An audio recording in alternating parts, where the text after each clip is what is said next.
জিনেদের রাজধানী কোহেকাফ পাহাড় সত্যি কি আছে? আবে হায়াতের পানি খেয়ে কি সত্যি হায়াত বৃদ্ধি পায়? কোহেকাফ পাহাড়কে জিনের রাজধানী বলা হয় কেন? আসলেই কি এই পাহাড়ে জিনেরা থাকে? মহানবী হযরত মুহাম্মদ সাল্লাল্লাহু আলাইহি সাল্লাম মিরাজের রাতে কি এই পাহাড়ের লোকদের সাথে সাক্ষাৎ করে কথা বলেছিলেন? এই পাহাড় কোথায় রয়েছে? কোন জায়গা দিয়ে এই পাহাড়ে প্রবেশ করতে হয়? প্রিয় দর্শক, আজকে আমরা জানবো ইয়াজুজ মাজুজকে বন্দী করে রাখা সেই কোহেকাফ পাহাড়ের কথা। এই পাহাড়ে সত্যিই কি জিন আছে কিনা, এই পাহাড়টি বাস্তবে আছে কিনা, চলুন আজকের ভিডিওতে আমরা তা জেনে আসি। কোহেকাফ পাহাড়, অনেকেই মনে করেন কোরআন শরীফে বর্ণিত সূরা কাহাফের সাথে এই পাহাড়ের সম্পর্ক রয়েছে এবং এই পাহাড়ে এমন পানি আছে যা পান করলে মানুষের হায়াত বৃদ্ধি পেয়ে যায়। এই পাহাড়টি সর্বসময় অন্ধকারে নিমজ্জিত।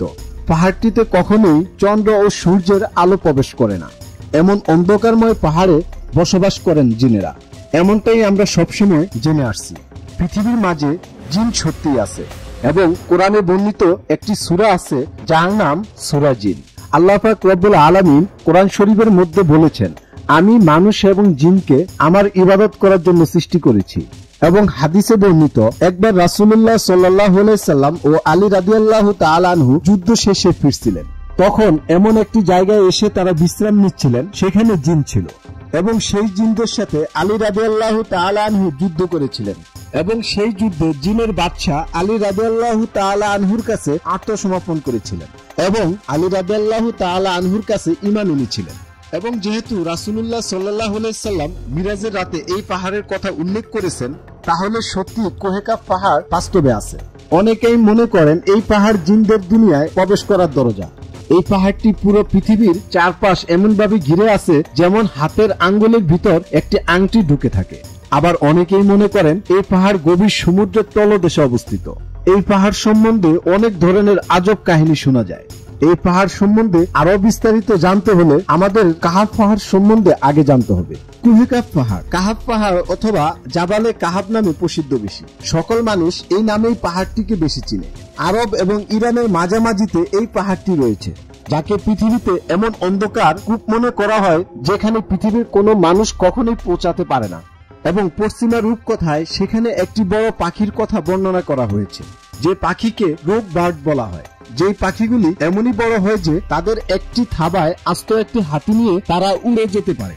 এমনই বড় একটি পাখির বর্ণনা করা হয় পশ্চিমা রূপকথায়।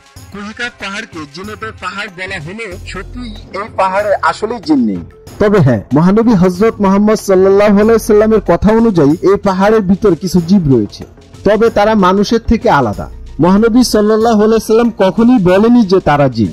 মহানবী সাল্লাল্লাহু আলাইহি সাল্লাম একদা ইরশাদ করলেন, আমি মিরাজের রাতে সেই পাহাড়ে গিয়েছিলাম যে পাহাড়ে রয়েছে দেখতে অদ্ভুত কিছু জীব। তাদের সাথে আমার দেখা হয়েছে, কথাও হয়েছে। ওই স্থানের লোকেরা জানে না চাঁদ তারা ও সূর্যের গুণ সম্পর্কে, কারণ তারা কখনোই চাঁদ তারা সূর্যকে দেখতেই পায়নি। তাদের ধারণা নেই পৃথিবীর আলো কেমন হতে পারে। পৃথিবীতে আলো আছে এমনটা তারা কখনোই দেখেনি। তারা তাদের নিজস্ব গতিতেই আলোকিত। তারা শুধু অন্ধকারকেই তাদের আলো মনে করে। এটা এমন একটি জায়গায় অবস্থিত যেখানে যেতে হলে পুরো 4 মাস অন্ধকারে হাঁটতে হবে। এই জন্য পৃথিবীর অনেক গবেষক এই পাহাড় সম্বন্ধে সন্ধান করতে গিয়ে ফিরে এসেছেন, কারণ অন্ধকারে 4 মাস হেঁটে চলা কারো পক্ষেই সম্ভব নয়। অনেকেই মনে করেন এই পাহাড়ে রয়েছে আবে হায়াত। আবে হায়াত হচ্ছে পানি। এই পানি পান করলে মানুষের হায়াত বৃদ্ধি পায়। তবে আজও পর্যন্ত এ নিয়ে বাস্তবিক কোনো ব্যাখ্যা আমরা কখনোই পাইনি। এই কথাটি শুধু রূপকথার গল্পের মতোই রয়ে গেছে। জালালউদ্দিন রুমি রহমতুল্লাহি আলাইহি একটি বইয়ে লিখেছিলেন, জুলকারনাইন বাদশাহ এই পাহাড়ে গিয়েছিলেন এবং তিনি ইয়াজুজ মাজুজকে এই পাহাড়ে বদ্ধ করে রেখেছেন।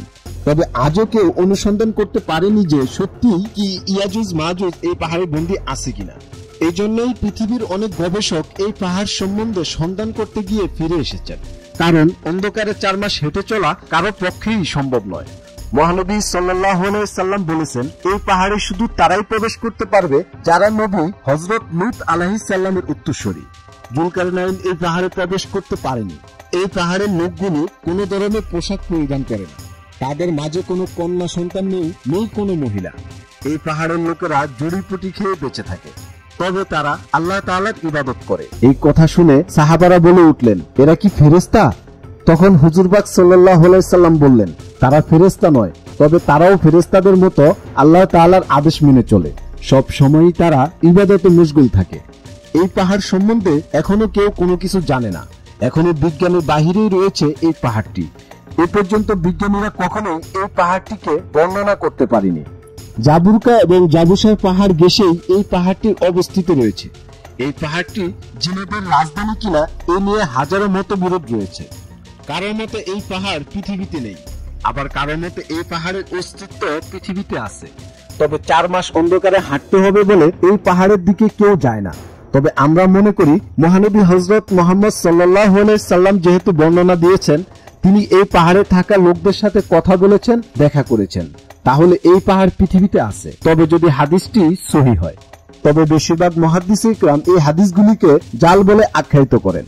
তবে এই পাহাড় সম্বন্ধে আল্লাহ পাক রব্বুল আলামিনই ভালো জানেন।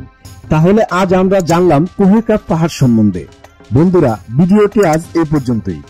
ভিডিওটি ভালো লাগলে শেয়ার করে আপনার বন্ধু বান্ধবদের দেখার সুযোগ করে দিন।